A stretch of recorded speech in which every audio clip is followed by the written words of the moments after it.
कहने को तो इस वक्त मुल्क में जमहूरियत है, जमहूरी इदारे कायम है, सुप्रीम कोर्ट और पांचों हाई कोर्ट काम कर रही हैं, पार्लियामेंट के इजलास होते हैं, हुकूमत और अपोजिशन कौमी असेंबली और सेनेट में मुख्तलिफ मामलात पर बहस करते हैं, सूबाई असेंबलियां भी काम कर रही हैं, मगर मुल्क में दर हकीकत इस वक्त जिसकी लाठी उसकी भैंस और मन मर्जी का कानून नाफिज है। जहां जो इदारा या जो तनकीदी आवाज आपकी राह में रुकावट बने तो उसके आगे दीवार बन जाओ, जो सवाल करे उसे खामोश कर दिया या पाबंदी लगा दो।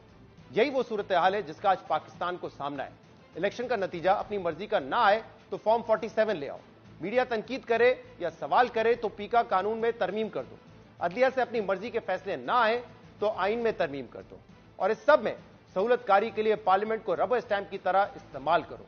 मुल्क में मुख्तलिफ हल्के इसी सूरत हाल पर मुसलसल तशवीश का इजहार कर रहे हैं, लेकिन ना पहले कोई बात सुनी गई और ना अब कोई बात सुनने जाने का इम्कान है। 26वीं आईनी तरमीम के जरिए अदलिया को कंट्रोल करने और जस्टिस मंसूर अली शाह का बतौर चीफ जस्टिस रास्ता रोकने के बाद भी इदारों पर कंट्रोल की ख्वाहिश रुकने का नाम नहीं ले रही है, क्योंकि पिछले कुछ हफ्तों से हुकूमत पर मुख्तलिफ हाई कोर्ट्स में अपनी मर्जी के जजेस लगाने के लिए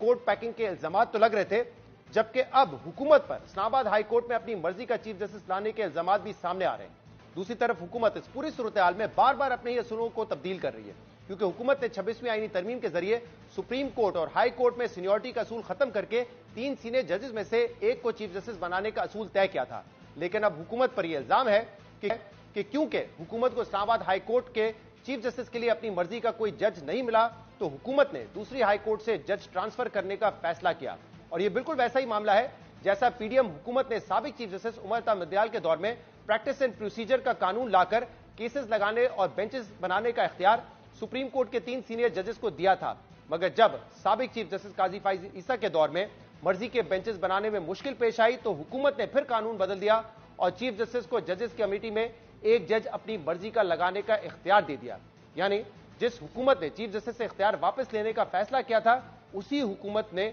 हालात बदलने पर वही इख्तियार वापस चीफ जस्टिस को दे दिया। और अब भी हुकूमत के असूल कभी इधर तो कभी उधर होते नजर आ रहे हैं। इस बारे में माहिर कानून रीमा उमर ने एक्स पर अपनी पोस्ट में 26वीं तरमीम के बाद होने वाले इकदामात और फैसलों का जिक्र करते हुए लिखा कि ये वाकयात मौजूदा रजीम के खौफ का सबूत है, जो ये जाहिर करती हैं कि हुकूमत की जानिब से की जाने वाली तरमीम जजेस के एहतसाब की मुखलसाना कोशिश हरगिज नहीं थी, बल्कि एक ऐसी खौफजदा रजीम की जानिब से अदलिया पर तसल्लुत की एक बेईमाना कोशिश है, जिसकी अपनी आईनी हैसियत पर भी सवालात उठते हैं। इसी तरह Sindh high court bar association के साबिक सदर और सीनियर वकील बैरिस्टर सलाउद्दीन ने अपनी एक्स पोस्ट में पिछले 1 साल के वाकयात पर लिखा कि जजेस को कंट्रोल करने के लिए 26वीं तरमीम लाई गई, मीडिया की आवाज दबाने के लिए पीका कानून लाया गया, धांधलीज़दा इलेक्शन के तहफ़्फ़ुज़ के लिए इलेक्शन एक्ट में तरमीम की गई, असातिज़ा को काबू रखने के लिए यूनिवर्सिटी एक्ट लाया गया, और इस सब के खिलाफ मज़ाहमत के लिए हम सबको एक प्लेटफॉर्म पर आना होगा।